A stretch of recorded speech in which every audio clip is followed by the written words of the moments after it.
Hello बच्चों, प्रथम वर्ष के बच्चों, आपका सेकंड पेपर है। ये आपको पढ़ा रहे हैं आपको। और उसमें आपको आज जो हमने कल से जो शुरू किया था, वैसे तुगलक वंश तो पहले भी हमने शुरू किया था। और ये जो आपको जो कल जो बताया था वो हमने आपको मोहम्मद बिन तुगलक के बारे में बताया था।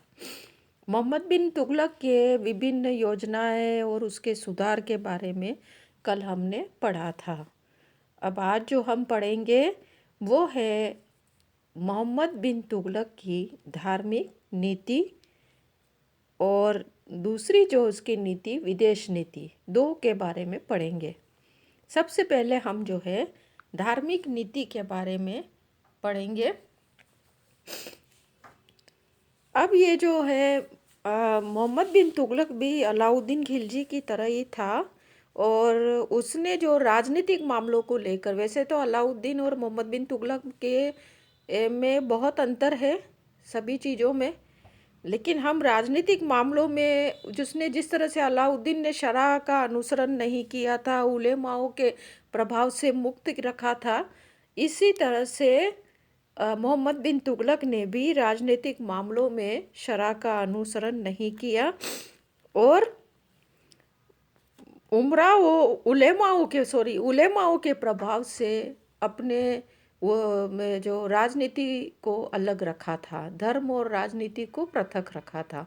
उलेमा मुस्लिम समुदाय में धार्मिक शिक्षा प्राप्त करने वाले एक विशिष्ट व्यक्ति होते हैं जिसका समाज में बड़ा सम्मान होता है। आज भी होता है उलेमाओं का, जो बहुत पढ़े लिखे होते हैं, धार्मिक शिक्षा के उन्होंने ली होती है और बहुत ज़्यादा उनमें ये जो कुरान और हदीस और ये जितने भी धार्मिक मुस्लिम इस्लाम धर्म संबंधित पुस्तकें हैं उनका वो लोग अध्ययन वगैरह करते हैं, इसलिए उनकी समाज में काफ़ी इज्जत होती है। अब जो हम ये बता रहे थे कि इसने धार्मिक मामलों में इनके उलेमाओं से उलेमाओं का प्रभाव नहीं स्वीकार किया था उसने। और न्याय विभाग में भी उलेमाओं के एकाधिकार को समाप्त किया था।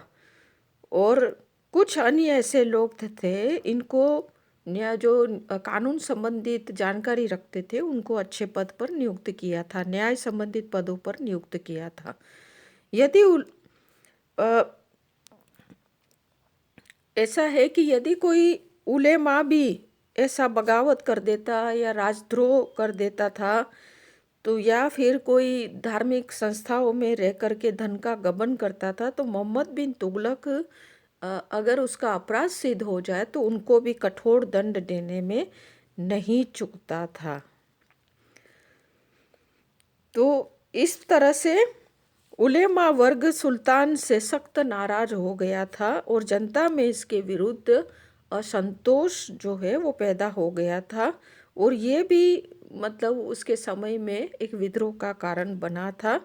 और बाद में फिर मोहम्मद बिन तुगलक ने इस वर्ग से समझौता कर लिया था।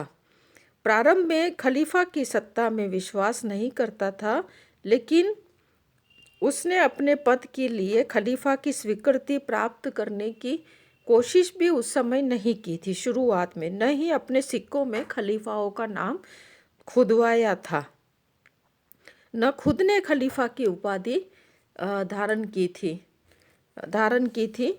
किंतु बाद में उससे ये पता चला कि मुस्लिम धर्म समुदाय के जो अगर शासन करना है तो इस धर्म के जो लोग हैं, बड़े विशिष्ट लोग हैं जिसका समाज में बड़ा सम्मान है, ऐसे लोगों का हमें आदर करना चाहिए। तो उसने उस समय फिर है खलीफाओं को, उलेमाओं को, इन सब को मतलब स्थान देना शुरू किया था। 1340-41 में उसने अपने सिक्कों पर जो है अपना नाम हटा करके उसके स्थान पर खलीफाओं का नाम खुदवाया था। खलीफा से अपने पद के लिए मान्यता प्राप्त करने के लिए प्रार्थना की थी और मान्यता प्राप्त हो जाने के बाद ये जब प्राप्त हुआ था तो उसने उस जश्न को बड़े धूमधाम से मनाया था। और बड़ा सम्मान प्रदर्शित किया था खलीफाओं के प्रति। तो इस तरह से मोहम्मद बिन तुगलक की जो धार्मिक नीति है वो हमने जो है पढ़ी है कि वो इस तरह का शासक था। मोहम्मद बिन तुगलक धार्मिक दृष्टि से बड़ा उदार था और वे उदार विचारों का था और समाज में जो राज्य के और देश के विभिन्न वो जो सत्ता है दिल्ली सल्तनत की चल रही थी उस समय जो अलग अलग प्रांतों में विभक्त था, तो वहाँ पर भी हिंदू प्रजा जो थी उसके साथ सहिष्णुता का व्यवहार किया था। पहला दिल्ली का ऐसा सुल्तान था जो हिंदुओं को भी अच्छे पदों पर नियुक्त किया था और अच्छे पदों पर महत्वपूर्ण पदों पर नियुक्त किया था। तो लेकिन फिर भी क्या है कि वो मतलब आगे जाकर के बदनाम हो गया और हिंदू और मुस्लिम दोनों ही मतलब दोनों धर्म की प्रजाएं जो है उसको माफ़ नहीं कर सकी।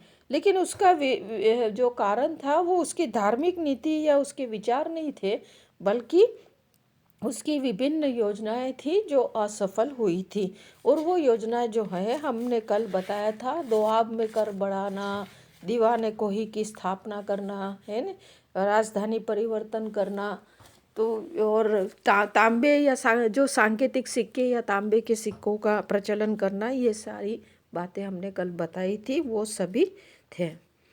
अब जो हम पढ़ेंगे मोहम्मद बिन तुगलक की विदेश नीति।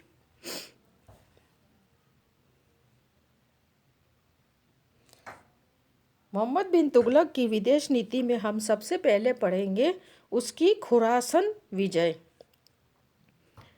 खुरासन और ईरान के विजय की योजनाएं इसने बनाई थी मोहम्मद बिन तुगलक ने, और विदेशी अमीरों की सलाह से। ये जानकारी हमें जो मिलती है वो जियाउद्दीन बर्नी की पुस्तक से मिलती है।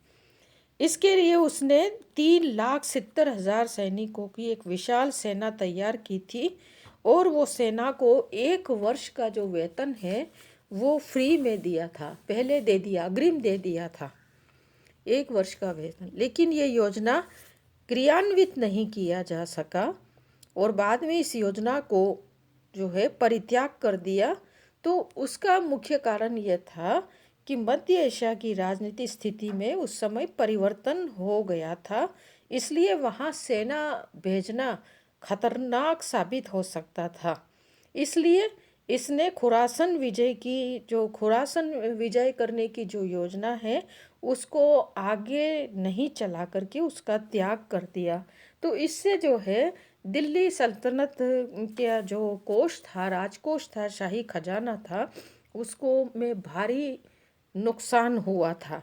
सबसे पहला नुकसान तो ये है कि उसने सेना को जो है विशाल सेना, इतनी बड़ी 3,70,000 सैनिकों को मतलब एक साल का भुगतान एडवांस में देना, वो बहुत बड़ी बात थी। और वो फिर मुफ्त में ही वो मतलब वो पैसा यूं ही बह गया, मुफ्त में बह गया। दूसरा जो कारण है, सेना से निकाले गए सैनिकों के सामने फिर बेरोजगारी की समस्या हो गई थी और उससे भी असंतोष व्याप्त हो गया था। और तीसरा है, सुल्तान की छवि जो है जनता में खराब हो गई थी। इसलिए ये जो है योजना मतलब ये जो विजय है वो आगे जाकर के क्रियान्वित नहीं की जा सकी। अगर वो खुरासन को जीत भी लेता है ना किसी भी तरह से, तो खुरासन तो बहुत दूर था दिल्ली सल्तनत से, और इतनी दूर तक अपने अधिकार में रखना और उसका प्रशासन चलाना वो भी बड़ा कठिन था। तो अगर वो जीत भी लेता तो बाद में जाकर के उसको इस कठिनाई का सामना करना पड़ सकता था। दूसरा जो है कराजल विजय। कराजल राज्य जो है हिमालय की तराई में स्थित आधुनिक कुमाऊं जिले में है। जिले में था उस समय। कराजल राज्य हिमालय की तराई में स्थित आधुनिक कुमाऊं जिले में था और उस समय के जो इतिहासकार है उसके कारण अलग अलग बताए गए हैं। लेकिन इब्न बतूता जो है उसने किताबुल रहला में जो बताया है वो कारण हमें ज़्यादा यानी अधिक मतलब प्रभावी लगता है कि यही सही प्रतीत होता है। मतलब इब्न बतूता कहता है कि इस क्षेत्र पर अधिकार करना सुल्तान की सीमांत नीति का एक भाग था, जिसका उद्देश्य उत्तर में किलाबंदी की श्रृंखला को पूर्ण करना था। वास्तव में सुल्तान उत्तर की तरफ से अपनी सीमाओं को सुरक्षित कर देना चाहता था, इसलिए हिमालय की तराई में स्थित राजपूत राज्यों पर अपना अधिकार स्थापित कर अपनी स्थिति सुदृढ़ करना चाहता था। तो हिमालय की तराई में स्थित स्वतंत्र राजपूत राज्यों पर चीनी आक्रमणों ने मोहम्मद बिन तुगलक को उस समय बहुत चिंतित कर दिया था। कराजल आक्रमण के लिए मोहम्मद बिन तुगलक ने अपने भतीजे खुसरो मलिक की अधीनता में 10,000 सैनिकों की एक विशाल सेना भेजी थी और उसको बता दिया था कि हमें सैनिक कार्यवाही कहाँ तक करनी है और कहाँ तक नहीं करनी है। तो ये बता देने के बावजूद खुसरो मलिक ने जो है जिद्दा पर अधिकार कर दिया और सुल्तान को जब पता चला तो उसने कहा कि जिद्दा से आगे नहीं बढ़ना है। फिर भी वो आगे बढ़ता गया था। इसका कारण था कि उसको सफलता मिल गई थी और उससे उत्साहित होकर के सुल्तान के आदेशों की परवाह किए बिना आगे के आगे बढ़ता जा रहा था। सेना मतलब विजय अभियान अपना जो है प्रभावी करता जा रहा था। तो तिब्बत की ओर बढ़ना शुरू किया, किंतु शीघ्र ही उस समय वर्षा ऋतु हो गई थी और सेना में जो है बीमारी फैल गई थी और पहाड़ियों के निवासी जो थे उस समय कुआऊ जो है वो पहाड़ी क्षेत्र है, वहाँ के निवासियों ने बहुत बड़े बड़े पत्थरों को फेंक फेंक करके सेना को ख़त्म कर दिया था। तो जब वापस लौटे सेना तो पूरी ख़त्म हो गई 10,000 की, खाली 3-4 सैनिक ही वापस दिल्ली लौटे थे। तो इस तरह से ये योजना ये जो है सुल्तान की ये नीति भी बड़ी मतलब जो ये विजय है उसका भी परिणाम कोई अच्छा नहीं निकला और बिल्कुल ही लोग बार उसको दोषी ठहराते रहे। लेकिन हम जो है सुल्तान को दोषी नहीं ठहरा सकते हैं, क्योंकि उसने तो सचेत किया था और उसने बार बार कहा था अपने भतीजे को, लेकिन वो माना नहीं और सफलता से उत्साहित होकर के आगे बढ़ता रहा था। अब तीसरा जो विजय है नगरकोट की विजय 1337 में। नगरकोट का जिला जो है पंजाब के कांगड़ा जिले में स्थित था, जहाँ एक हिंदू राजा का राज्य था।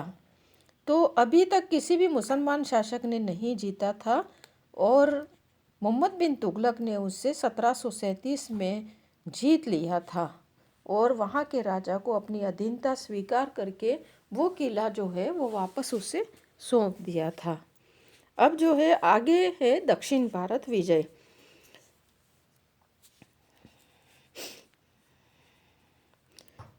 जो मोहम्मद बिन तुगलक है वो अपने पिता गयासुद्दीन तुगलक के समय में तेलंगाना और सुदूर दक्षिण में स्थित पांड्य राज्य के अधिकांश भागों को जीत करके दिल्ली सल्तनत में मिला दिया था और उसके शासनकाल के आरंभ में ही दक्षिण में गुलबर्गा के निकट सागर के गवर्नर बहाउद्दीन गुरशप्स का जो विद्रोह हुआ था उसने भी उसको दक्षिण के अन्य भागों को जीतने का अवसर दे दिया।